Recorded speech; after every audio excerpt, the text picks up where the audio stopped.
Good morning. I call this meeting of the House Agriculture and Natural Resources Committee to order. Clerk, please take the roll.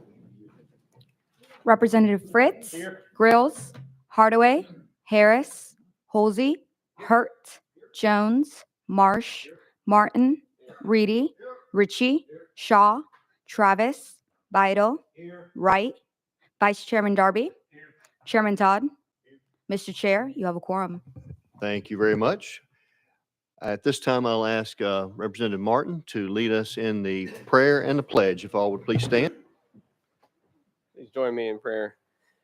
Lord, we come to you today thanking you for this beautiful spring morning. We thank you for these individuals that are around this table today and opportunity to represent agriculture in this great state. Thank you again for the many blessings that we definitely do not deserve. We thank you for our families that are at home that are sacrificing to allow us to do this great service. Thank you again for the many blessings and all the things you provide for us. In Christ's name we pray. Amen. Attention, salute, pledge.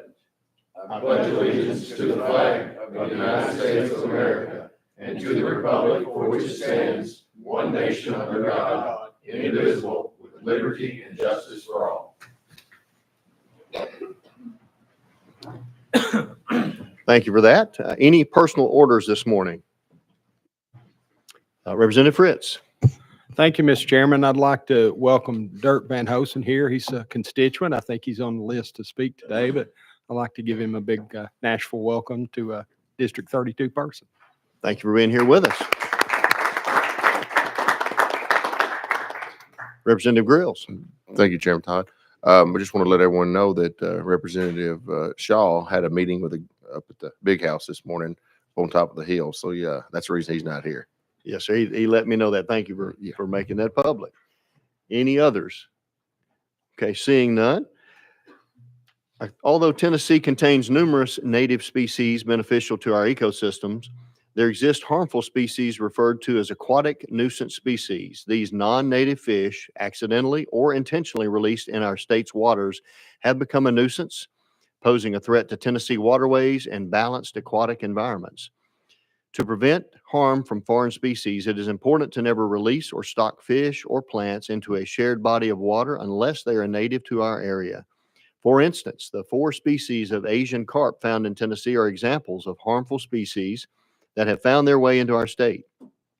Initially imported into the United States for various aquatic purposes in the 1970s, flooding facilitated their escape from distant ponds and they migrated to Tennessee waters. Their invasive introduction threatens ecosystems and endangers native species within our borders. To address this issue, the Tennessee Wildlife Resources Agency and other entities are working to control invasive carp. These efforts are crucial in preventing the spread of these nuisance species, thereby ensuring the survival and prosperity of our native fish within their natural habitats. Now, look forward to the presentation and the questions and answers that we get today on that topic. At this time, with no other personal orders, we will take up our calendar, and I will pass the gavel to Vice Chair Darby.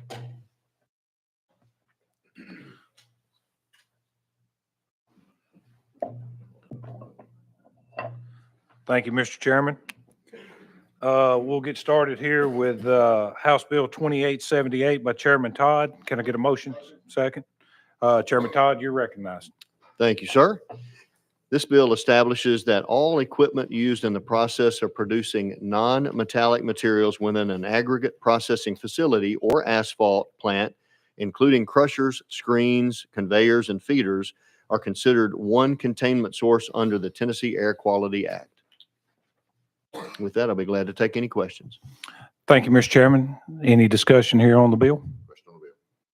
Questions have been called. We're ready to vote. All those in favor say aye. Aye. Any opposed?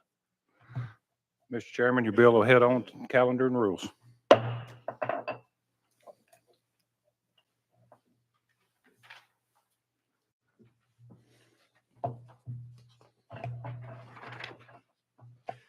And seeing no other calendar items for us, without objection, we will go out of session, and we're going to hear from some folks that have a presentation about Asian carp and invasive species. So without objection, we are out of session. And at this time, I would like to recognize Representative Fritz. Would you like to do an introduction for us? Thank you, Mr. Chairman. Be honored to. I appreciate you spending the time, dedicating the time for this important topic today.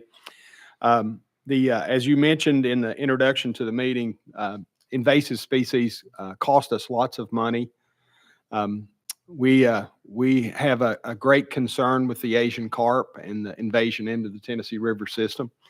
That invasion in 2017, TVA estimated that we put at risk about $1 million per mile of shoreline. So just for the area I live in, just for Fort Loudon and Watts Bar Lake, that's about 1,100 miles of shoreline. If you go up and down the entire Tennessee, that's a significant risk to revenue. Tourism's a big thing in our state, and the waterways are certainly a big part of the tourism. So this is something we've been working on. Pardon me, allergies. This is something we've been working on to try to bring greater attention to it. We appreciate working with the TWRA folks, but we have lots of work left to do. Our U.S. Army Corps of Engineer person was unable to make it, Chairman, this morning. She has given me responses to the questions we ask. When you're ready for those, I'll go through those. But I'd like to now introduce again Dirk Van Hosen. He's the chairman of the Watts Bar Ecology Group, and with your permission, I'd like to ask him to offer a few words of testimony. Absolutely, sir. If you can either sit at the chair there or stand at the podium, either one, because we'll give you 3 minutes to do an intro, and then we'll have questions for you. Look forward to hearing from you. There's absolutely, that'd be perfect.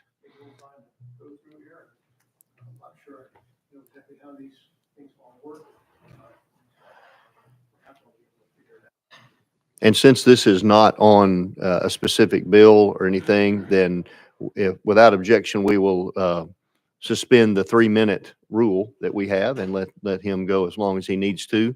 And so there's a button by the microphone that looks like a little face with a voice symbol there. If you can turn that on, you'll have a red light. Pull that microphone down where we can hear you. There should be a red light on. That it now? That's it. That's it. Thank you. All right. Well, thank you for the opportunity to speak with you today. My name is Dirk Van Hosen. I'm the chairman of the Watts Bar Ecology and Fishery Council. I'm an environmental engineer. I've worked for 50 years doing complex waste management and cleanup projects on the Oak Ridge Reservation. The Watts Bar Ecology and Fishery Council has been working since 2017 to protect the ecology and economic engines of the upper Tennessee River lakes from invasive aquatic species, both weeds as well as fish. My goal today is to share with you our recommendations on how to prevent the invasive Asian carp from migrating further up the Tennessee River.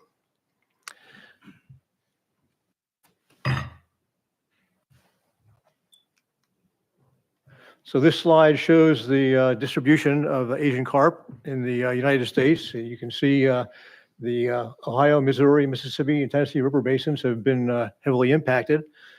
Fortunately, the area, the area around upper reaches of the Tennessee River have not been as impacted yet. The Tennessee carp present two, or the silver carp present two threats to our rivers and to our surroundings, both ecological and safety. The carp are filter feeders. They eat on plankton, which is a necessary food source for native larval fish and mussels. And these fish are very voracious. I mean, they just outcompete all the local species, and pretty soon the native game fish populations are decimated.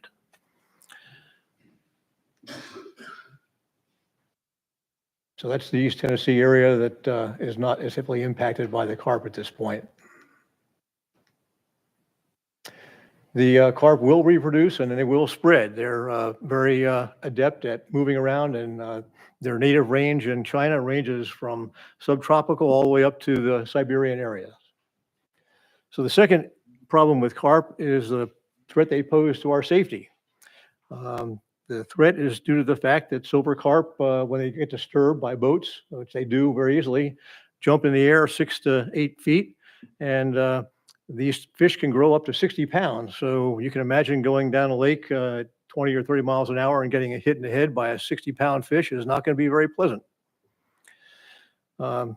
These kinds of impacts have resulted in significant economic impacts. An example is in the land between the lakes area that's been heavily impacted by carp.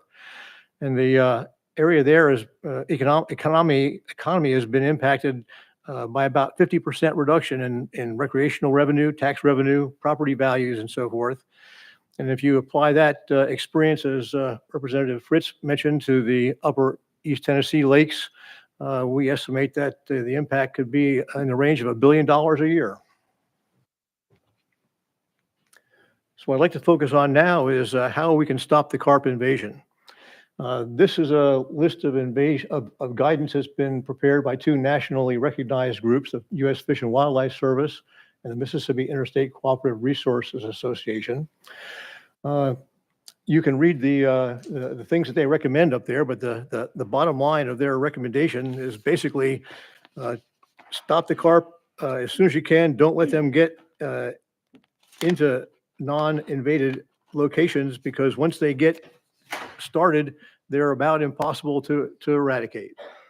There have been a lot of money spent at Kentucky Lake, for example, in subsidized fishing to remove fish from that lake. And that's good for a fish industry, but it's still not really helping solve the problem of the carp. And you can see here a picture of the typical result of carp that are disturbed by boats jumping up into the air. We also have guidance from nationally recognized experts on how to deal with Asian carp. And let's see, I jumped one. Dr. Peter Sorensen with the University of Minnesota has done some modeling that shows that pairing deterrents at dams that are co-located next to each other has a very high probability of stopping the carp progression. His recommendation is that if we put deterrents at Watts Bar above the documented carp captures, that we would have a good chance of saving the upper Tennessee River lakes. Dr. Jerry Rasmussen, who is the retired Fish and Wildlife Service biologist, recommends that the best course is to construct the first barrier at Watts Bar in front of the invasion. And that would block the movement of the upstream, would block the upstream movement of the carp. We also need to have additional controls to prevent any inadvertent or purposeful release of carp into the waters, say through fish for bait and things like that, as well as subsidizing fishing to try and control carp in the lakes that they have already invaded. So this slide shows the basic progression of the carp from the Mississippi River side of the basin up to the north and upstream. They fish naturally tend to move upstream, so they are going to keep coming our way. We believe that the best deterrent best approach would be to place deterrents at Watts Bar to protect the upper reaches of the Tennessee River lakes up there, Fort Loudon, as well as Tellico and Melton Hill. Then to pair that with a deterrent at Chickamauga, and that would also help protect the Hiwassee River as well as Chickamauga Lake. And then as experience and funds are available, start to move downstream with additional deterrents. This slide shows a picture of the deterrents that are envisioned, a bioacoustic fish fence. The bioacoustic fish fence uses a combination of sounds, lights, and air bubbles to create essentially a curtain that deters the carp from progressing through them. And by putting these at the downstream side of a lock. It'll keep the fish from moving through the lock. Lock movement is one of the primary means for the fish to move upstream. Based on the experience around the U.S., we expect it's going to take 3 to 5 years and cost $8.5 to $10 million for each of these installations. Fortunately, there was funding authorized in the Water Resources and Development Act of 2020, $25 million, to support some pilot installations of deterrence. That act also did require that 25% of the funds be provided by non-federal sources. With the projected Corps of Engineers completion of the pilot program plan that they're currently developing in sometime in early 25, it's going to be 4 to 6 years from now before the first deterrents are operational. That's quite a long time to leave the lakes unprotected. So we believe that there's some actions that need to be taken now to try to reduce or stop the progression of the carp upstream. So about the only other option is to do something at the locks. And here's some options that we've identified. One would be to fully close a lock. That would be 100% effective at keeping the carp from coming through the lock. And there has been precedent for that to be done at the St. Anthony's Lock in Minnesota to keep fish from moving up into that area. That's a pretty significant effort to do that, however. There are some other things that could be done to modify the lock operations to reduce the ability of the carp to get through the lock. You could, for example, only allow vessels through the locks that carry oversized items that can't be shipped by rail or barge. You could open the locks only to commercial traffic. You could allow recreational and commercial traffic to lock through. That's not currently done. That would increase the efficiency and reduce the number of lock cycles. And you could require recreational vessels to come through in groups instead of individually, which they tend to do now. Of course, these things range in effectiveness, and it's likely that there's probably a combination of those techniques that would be most cost effective. I think one of the things we'd like to see is for the Corps of Engineers to include in the study that they're doing an evaluation of the effectiveness and the economic impacts associated with these various options so that decision makers like yourselves will have the information in front of you to make an informed decision. These are not going to be easy decisions to be made. We understand that. But when you take a look at the impacts associated with doing things at the dam that might inconvenience or impact on vessel traffic compared to the $1 billion a year economic impact if we don't stop the carp, I think it's important to be able to consider doing things like this temporarily while the deterrents are being installed.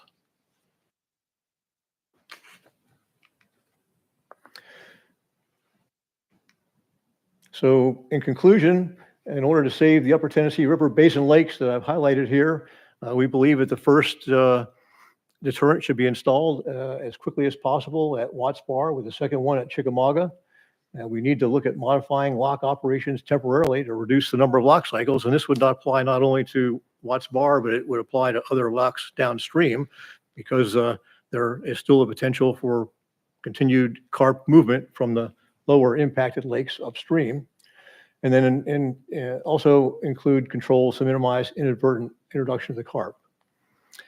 This action that we could take would prevent a significant annual regional economic downturn, help maintain the natural economic ecosystem stability,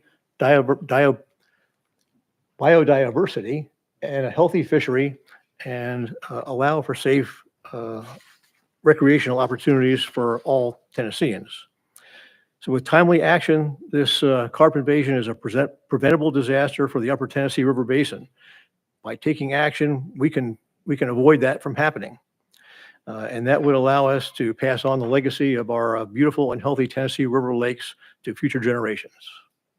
So I'd be happy to answer any questions that you might have at this point.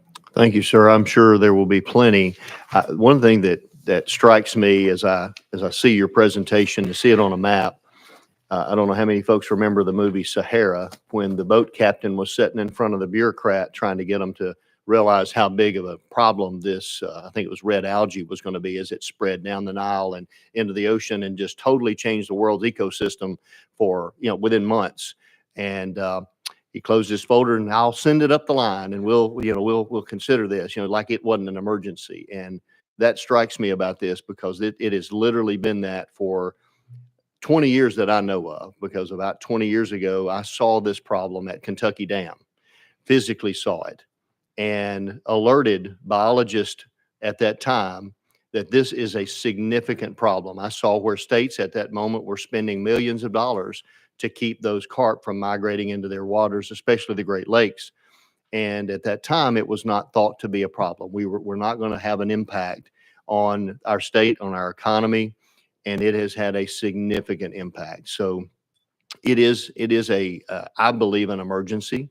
And to think that we may be literally years down the road before we're doing anything, after knowing this for at least 20 years, is very troubling. And I see it as an immediate problem. And your solutions, at least putting the bioacoustic barriers starting at Watts Bar and working then downstream, makes a lot of sense. And that's what I've been advocating for some time. So I appreciate you pointing that out and laying it out where we could all see that physically. Representative Ritchie has the first question for you. Thank you, Chairman. Thank you for being here today. Got a couple different questions. When it comes to the bioacoustical deterrents, where the curtains are coming up, is there an effective current speed that ends up working in, or an effective depth of water that it works better in, so there's not just a total dispersion as you start getting closer towards the surface? There are, I think, about 50 of these installations around the country that have been installed in varying locations with different conditions. I'm not aware that there are any limitations to that. I suspect that there is some depth and current that it probably would be less effective than at slower currents or shallower depths. But I think you can probably adjust the height of these deterrents from the floor, providing enough room for vessels to pass through so that you have roughly the same space above, and you might have to put another deterrent down below in order to, kind of stack them up if you had a particularly deep channel to work with. Your representative. Thank you.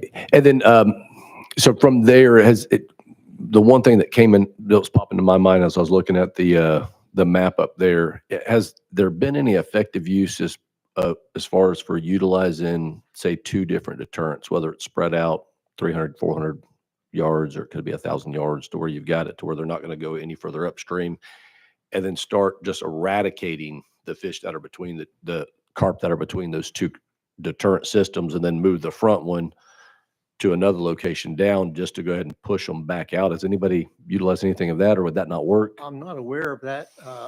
I would say that there are other deterrent types available.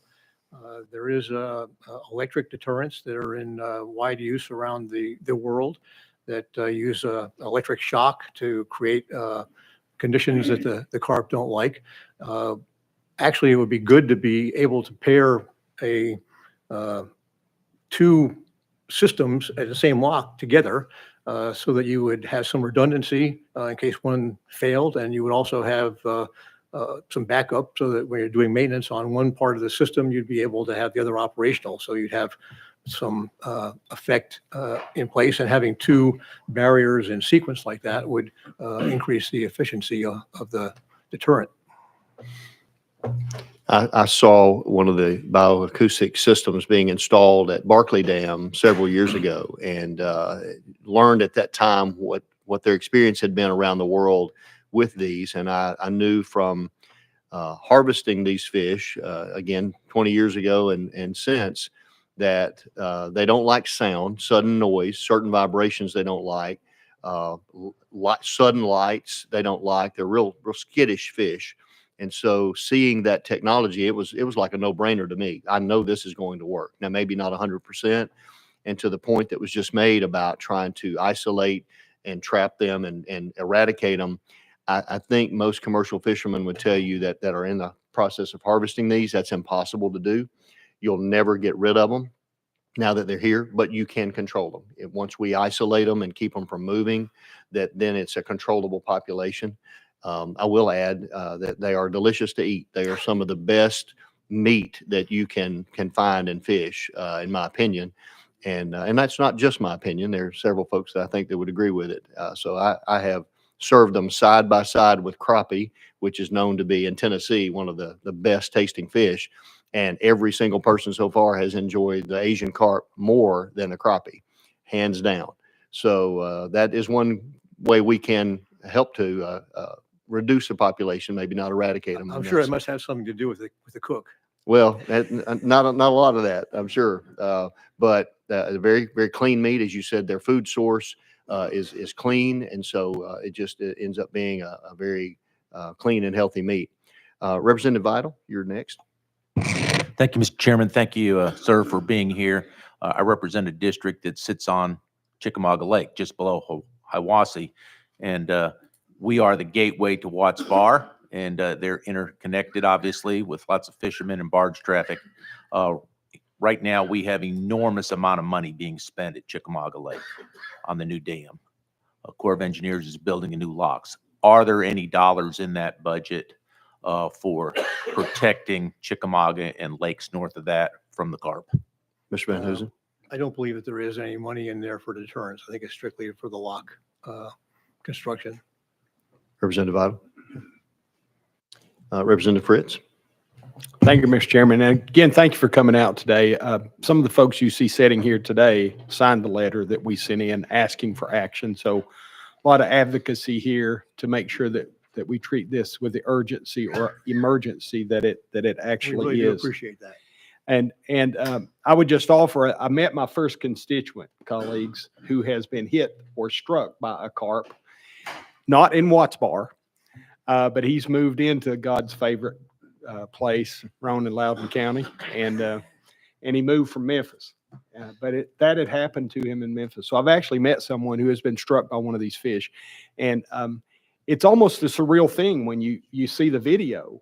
If you haven't fished those lakes, it's a surreal thing to think about these fish launching themselves and then impacting people on jet skis and boats and all that kind of stuff. So I appreciate the work y'all are doing. I appreciate you taking the time to come out today and your continual advocacy for this. I really do appreciate it.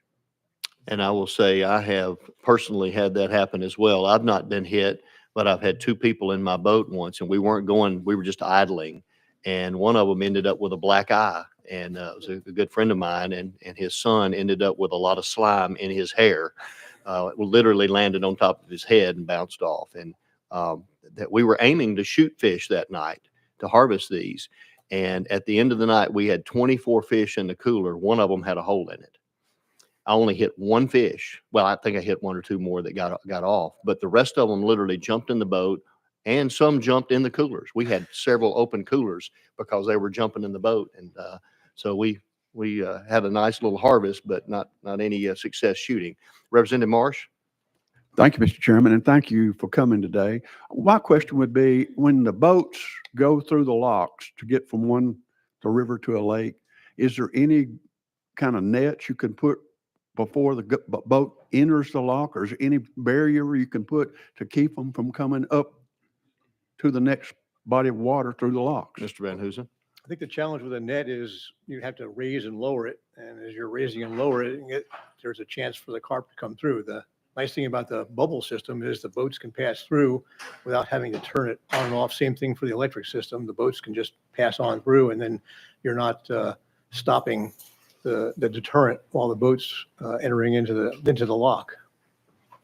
Representative Marsh. I will also say we have the Tennessee Wildlife Resources Agency here as well that is available for questions if anybody has any.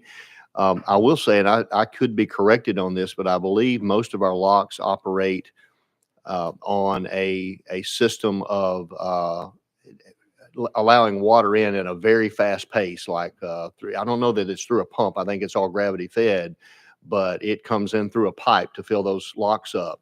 And so to put some kind of screening mechanism there with that volume, I think would be physically very difficult. But I thought the same thing. Is there a way to do that?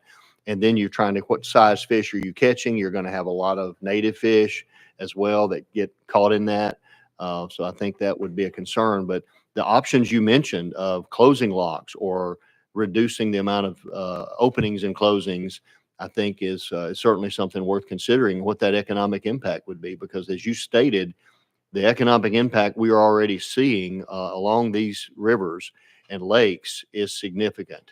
Property values are decreasing because folks are less likely to be out on the water enjoying recreational activities when they have that risk.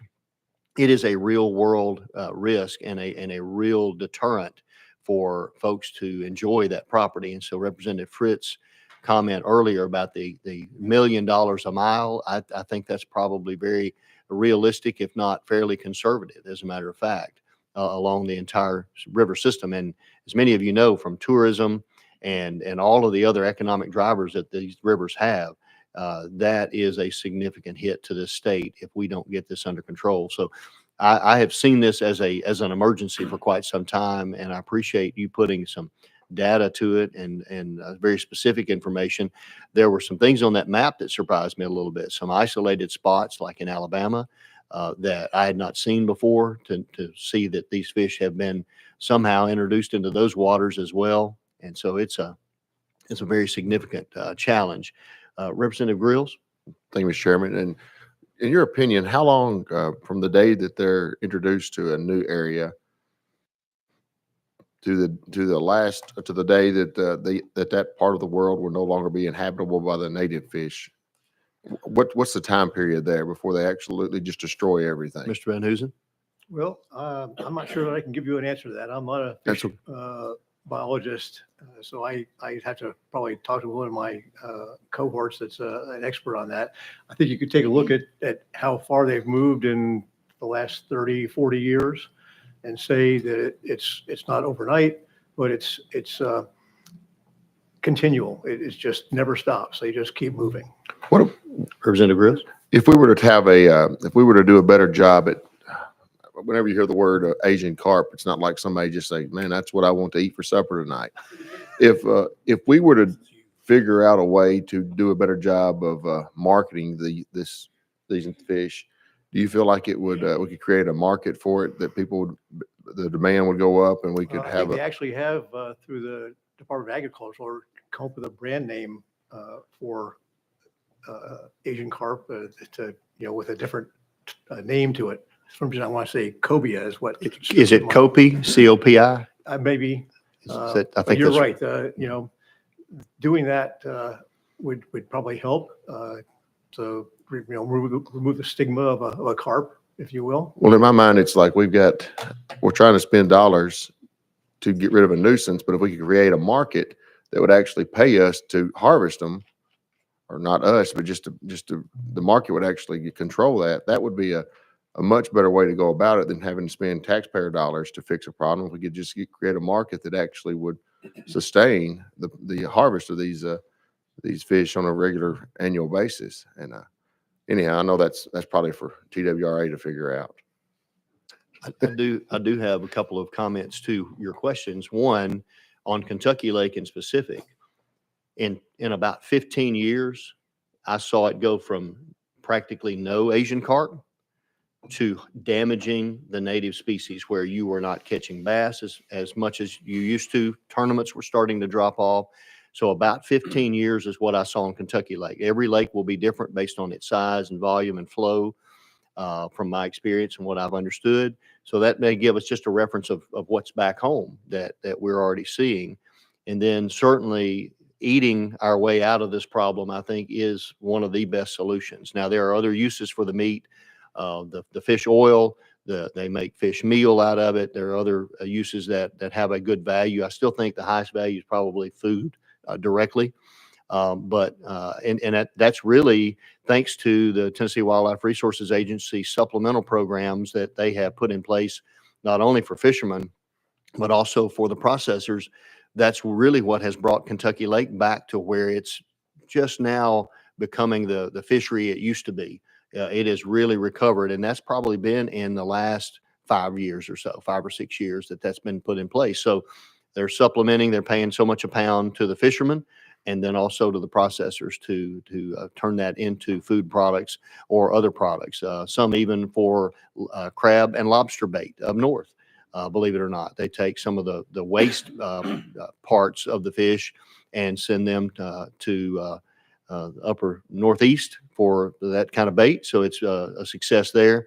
I will say there has been an interest I have been made aware of, and I don't know all the details, but even in Representative Grill's district, to set up a facility that where fishermen could bring the fish in off of the Mississippi River and process those for a lot of different products. And the Mississippi River, I am told by the fishermen, is an endless supply. They will never fish that out.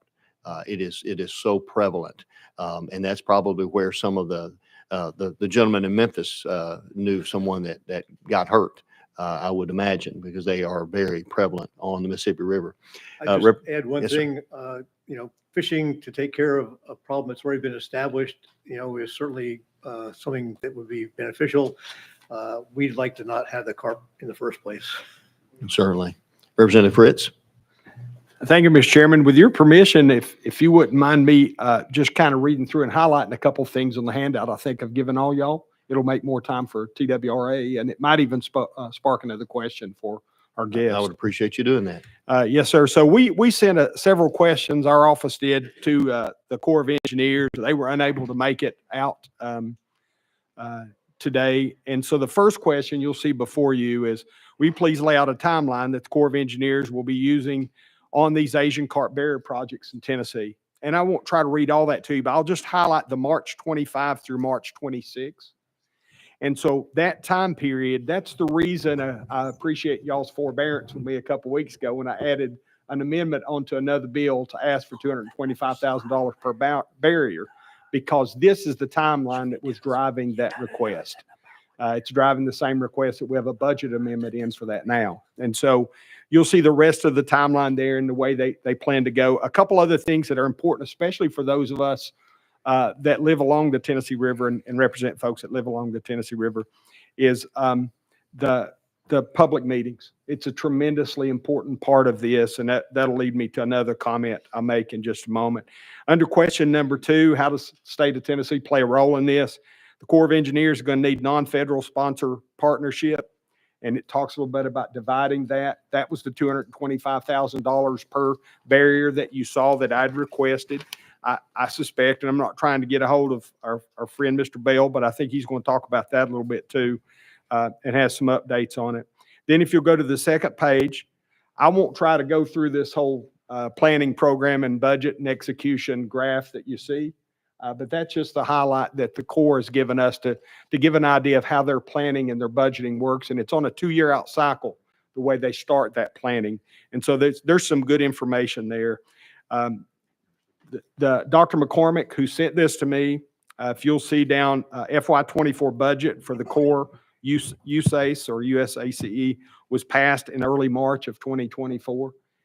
Unfortunately, the federal government can't do anything on time. And so that, I think Mike Sprague or Mr. Bell is going to talk about that some as well. Then I'll bring your attention to the very bottom. You'll see on that page, deterrent costs. And you'll see that there's a $300,000 rather than the 225. So it's bumped up some. I'm sure the inflation that we're suffering under is probably not helping anything that we're spending right now. And then lastly, Mr. Chairman, and I'll stop, under question number 4, because you all can see these questions, and anything I can help, all you got to do is call and I'll come by your office and see you. But it says, if the state of Tennessee is a non-federal sponsor, that's like the third bullet, if you will, under question number 4. Partnership could influence location of barrier within the priority locations. Information will be available early summer in association with the public meetings. So I think one of the biggest things that we advantage as Tennesseans by playing a role in the non-federal partnership is having to say where these barriers are installed. Much to one of y'all's questions, why we would be redoing a lock and not equipping it today as part of that cost is a good question to ask. The only answer I can give, again, that's the federal government, and they oftentimes don't do things very smart. So I appreciate your forbearance of time here, and I do thank you for taking this topic up. Thank you so much. And at this time, I'd like to recognize former Senator Mike Former Bell. representative too, Mr. Chairman. And representative as well, to join us today in representing the Tennessee Wildlife Resources Agency. And then You can introduce yourself and then your cohort as well, and y'all have a presentation for us, I believe. We do. Thank you, Great. Mr. Chairman. Mr. Chairman, thank you for inviting us here this morning. I am Mike Bell, the Legislative Director with the Tennessee Wildlife Resource Agency. With me, I have Mr. Cole Hardy, who's our Aquatic Nuisance Species Coordinator. And Mr. Chairman, I'm going to turn it over to him for a presentation. Before I do, I want to make a couple of comments to the committee. First, I've had the carp at your events, and the carp is fantastic. And it's something that if you've not had any of the Asian carp yet, I think is it in it might be in Representative Grills District? Where's Clay's place located where you can actually buy the carp? Okay, yeah, but you can actually buy the carp there. And then the other thing I wanted to say before I turn it over to Mr. Hardy is, I was thinking about is there any way to get the toothpaste back in the tube, and if we could go back to the 70s and somehow prevent this. I was comparing to something that I'm sure this is not unique to my part of East Tennessee. You're dealing with the same thing. You probably have it in places in West Tennessee as well as the Bartlett pear issue. And I literally, committee members, no exaggeration, either replace or repair tractor tires 4 or 5 times a year from bush hogging small hybrids of the Bartlett pears. They're a scourge on our environment. I wish I could go back in time and find the first person who brought the first Bartlett pear to this country and stop them. Just like I wish we could put the toothpaste back in the tube with Asian carp. It's here. We've got to deal with it and deal with a problem that is multifaceted, and we got a lot of different moving parts and partners that we're working with. And so I'm going to turn it over to Mr. Hardy, who's going to get the presentation, and then we're happy to attempt to answer any questions you may have. All right. Thank you again to the committee for having us this morning. Like Mike said, my name is Cole Hardy. I'm the Aquatic Nuisance Species Coordinator for TWRA. I'm just going to give a brief update here on invasive carp. So when we talk about invasive carp, we're typically referring to the silver carp, which is pictured up here on the screen.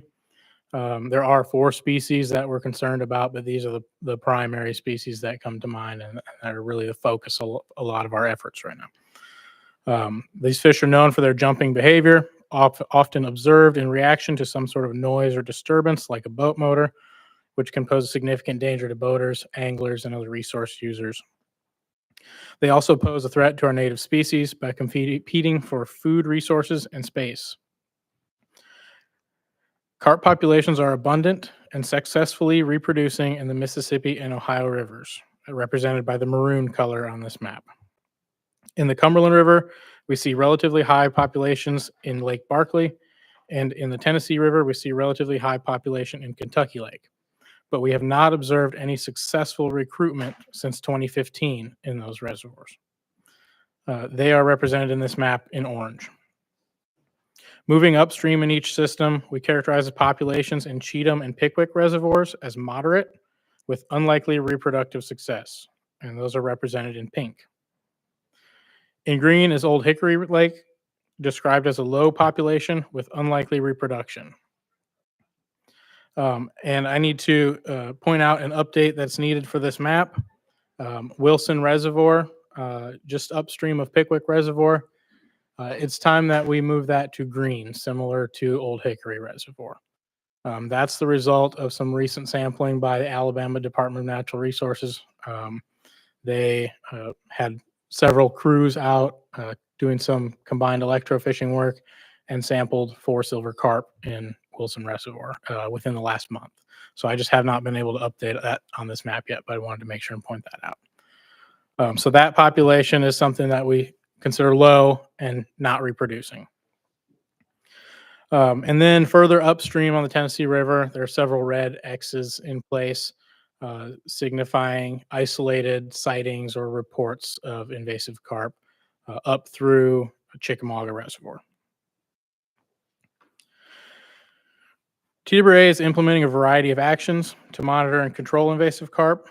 We conduct annual monitoring for early life stages on Kentucky and Barkley reservoirs.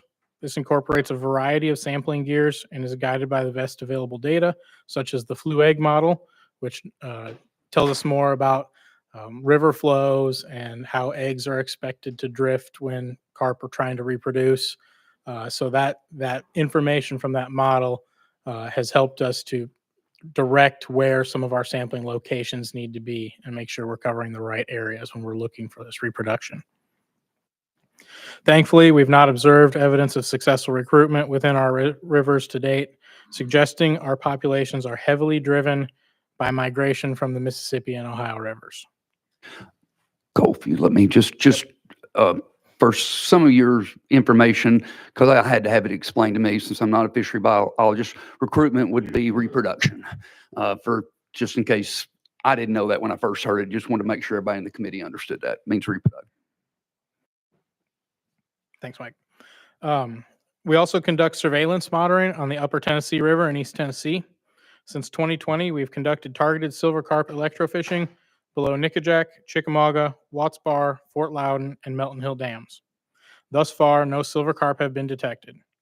We're also on the lookout for silver carp through all of our annual sportfish monitoring efforts and creel surveys, and we ask the public to report any sightings of silver carp. Likewise, no silver carp have been detected or reported through those efforts.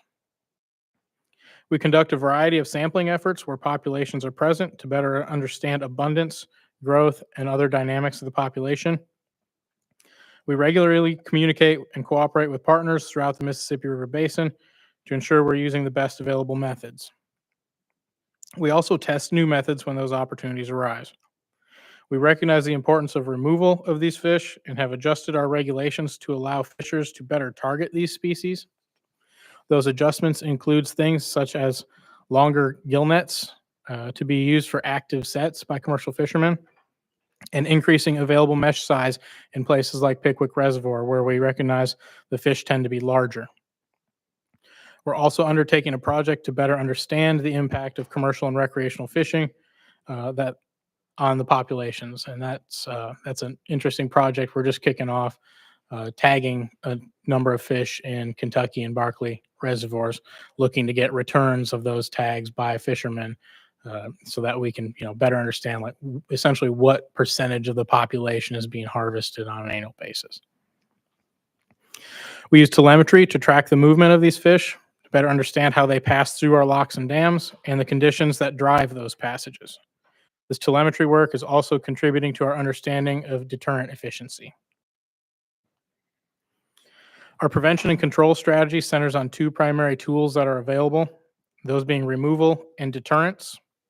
The purpose of removal is to reduce population numbers, thus reducing the likelihood of carp moving upstream. In essence, we're trying to reduce the overflow pressure that comes when populations downstream are high. To drive removals, we've implemented the Tennessee Carp Harvest Incentive Program, or our TCHIP program, which provides incentives to commercial fishers and wholesale fish dealers for the removal of carp from Kentucky, Pickwick, Barkley, Cheatham, and Old Hickory reservoirs. Currently, we incentivize the harvest of carp at 14 cents a pound to the wholesale fish dealer, and we require the wholesale fish dealer to pay a minimum of 18 cents per pound to the commercial fisherman. We also recently expanded our program to include waters in the Mississippi River on Tennessee's western border and Reelfoot Lake. The program has resulted in the removal of over 30.5 million pounds of invasive carp since its inception in September of 2018, with over 8 million pounds removed in FY23. Removal alone, however, is not enough. The purpose of deterrence is to prevent or reduce migration of carp into Tennessee waters. It's important that these two tools be used in conjunction with one another to increase the effectiveness of each. We know current deterrent technology is not 100% effective at stopping carp. You are aware of the bioacoustic fish fence, or the BAF, currently in place at Barkley Lock. The initial results from the evaluations of the BAF suggest it stops approximately 50% of upstream passage by invasive carp. Deterrents are something that we are proponents of and have repeatedly described as a crucial need for the Tennessee and Cumberland rivers. Unfortunately, implementing deterrent is a complex issue. It typically involves many partners, takes place on federally owned or operated sites, and has limited funding available. Recently, I visited Washington, D.C. with a group from the Mississippi Interstate Cooperative Resource Association, or MICRA, to describe critical needs within the Mississippi River Basin, including increased federal funding for deterrence in the Tennessee and Cumberland rivers and reduced cost share requirements for states like Tennessee to participate as non-federal sponsors. TWA is doing our part in working with state and federal partners to prioritize locations for deterrence in preparation for the WERDA 509 pilot program being implemented by the Army Corps of Engineers. We'll provide priority locations based on the best available science and methodologies to the U.S. Army Corps for consideration in their program development. Would you briefly say what WERDA is? Yes, WERDA is a Water Resources Development Act. It's where a lot of core projects are located, and it's this Section 509 in particular is what in WERDA 2020 authorized the Corps to complete a pilot program for invasive carp deterrence. Okay, thank you for that. And we have about 5 minutes, so I'm I've got Representative Grills on the list. Thank you, Chair Time, once again. And I appreciate y'all and the work that TWRA does. But would you agree that we can create all the regulation rules that we want to and let government do what it does best, and that slow progress down most of the time? Would you not agree that we would be better off getting the market involved and somehow finding solutions for this? The market plays a critical role in this. I would say that, but it's got to be partnered with deterrence. But it plays a critical role. What can we do to increase market participation then as a legislature? I think anything that can be done to encourage businesses and processing facilities to set up in Tennessee is going to provide some of the infrastructure that's needed so that there's a place for fishermen and processors initially to offload these fish. And I understand we're short on time here, but I would love to, for TWRA and the round tables they have with different states, come up with some ideas that we could come back next year and say, all right, here's some things that we feel like we could do in Tennessee to maybe make the market more friendly for people who want to try and expand, start new businesses, expand businesses they already have going. Right. So we can maybe have the market helping us rather than the taxpayer putting all Well, the bill. one of the things that has been successful that we've talked about, so part of this strategy is the carp subsidies that we're paying. I think that's 2.1. We are at about $2.1 million per year with our allotment for the TCHIP program. And just quickly, I would add that our current program is one that a lot of other states are looking at right now and actually modeling to try and get more funding out to their commercial fishermen. And thankfully, to this point, we've been able to request almost entirely federal funding for this program through Fish and Wildlife Service grants. Excellent points. Now, y'all have also put some money into nets. Haven't you provided nets over the last several years? We've provided a variety of different things, consumable sorts of supplies, nets, floats, Ice totes, machines, ice, you've had- ice machines. We've provided some freezers. Our commission put some money forth for grants for freezers and some asphalt and things like that. I was thinking y'all had ice machines at a few places so that they can ice the fish down, because it's a very sensitive meat. It's got to stay cold very quickly. It does. We require as part of our contract with TCHIP that the processors provide ice for the fishermen. Okay. They make that available. Okay. And I do know there is an inhibiting factor of fishermen getting into this because it's expensive to get set up to harvest. You need to know you're going to have a market. So all of the pieces have to come together. And I would certainly encourage you in this public setting to work more with ECD on how to establish these things, like the one that I've heard is interested in Representative Grill's district. Maybe try to help facilitate that, even if it is removing some from the Mississippi River. We're still going to catch reelfoot. We're going to catch even Tennessee River fish going that direction because they need millions of pounds. I'm understanding that particular producer does. Representative Fritz. Thank you, Mr. Chairman. I appreciate y'all coming today and the help with this. And first question is for Mr. Hardy. We've put a bounty on the fish, I think now, and having a little fun with that. If we catch one, to report it. There was an article apparently come out in the Roane County News. I've not read it yet. It scared one of my homeowners, lakefront homeowners, enough that he called me and said he was going to sell his house. So I hadn't seen that message yet, but maybe I don't know if it's a reporting thing or the messaging, but he took it as we're going to concede that they're coming. And I know that's not the case. Do you have any thoughts on that?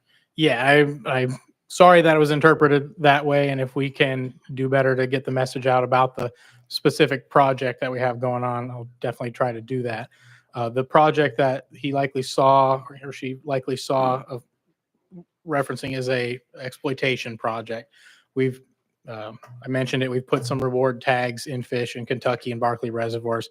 And we highlighted in the release on that the idea here is to get a better idea of the impact that commercial harvest is having on these lower systems, to better hone the methods that are being used, to better model what the populations are doing. Representative Fritz. Thank you, Mr. Chairman. And for Mr. Bell, is this something that's so important to TWRA that if we can't get an appropriations amendment in, that TWRA would commit to being the non-federal partnership to get the planning going next year? Representative Bell or Mr. Bell. Yeah, thank you, Mr. Chairman. I don't know if I can commit to that. I can tell you it's important to us as well. And we have a budget cycle just like y'all do. It was something that would have to go through the budget cycle. I believe in my conversations with the governor's office and stressing the importance of this. I believe when the time comes to step up and Tennessee to be the non-federal sponsor, I believe we're going to be able to get the money one way or the other. I do believe that. Representative Ritchie. Thank you, Mr. Chairman. And just doing some quick math, you said approximately $2.1 million is there for the incentive program based off the slide with 8 million pounds being harvested last year. That leaves a gap of about $1 million. Has there been any conversations? I know the importance of it on reducing the population based off that incentive program for the commercial side of it, but there's funding, there's limitations as far as for equipment, like Chairman had mentioned. Has there been any conversations on the private side, not necessarily through the commercial aspects of it, but where it might be a smaller mark? So instead of the 14 cents a pound, maybe it's 2 cents a pound for individuals that are still removing those fish out, since we still have, it sounds like there's a surplus in what's been allocated. So part of that 2.1 number, we haven't realized the potential for all of that yet, because about $600,000 of that is set aside for the Mississippi River portion of our program that was just kicked off in the last month. So in previous years, our funding has been about $1.5 million. So there's still some wiggle room there where not all of that money is spent every year through just removal incentive. And those dollars have largely been used for those net purchases, floats, things like that. One other thing I would point out is that we do have a bow fishing license available that I believe bow fishers can get at no cost, so that if they're out on a night harvesting fish, they can take those and sell them. And I think they would typically get about market price, around 8 cents a pound, might pay for gas. Okay, thank you for that. We are out of time, so appreciate you guys being here with us. Without objection, we'll go back into session. We're back in session. And I would like to first thank our folks that have helped us in this committee this year, Jennifer Andrade, Michaela Andrews, that from the clerk's office. I've got Devaney Moore, who's been my intern this year. Certainly enjoyed having her. Ethan Bledsoe, our research analyst. Levin Milton Dunn, our attorney. Vice Chair Darby. Our sub-chair, Chairman Grills, and also my assistant, Rob Cagle, who keeps the trains running on time. I certainly appreciate him. Thank you all so much. And with no further business before the committee, we will be adjourned, subject to the call of the chair. We are adjourned.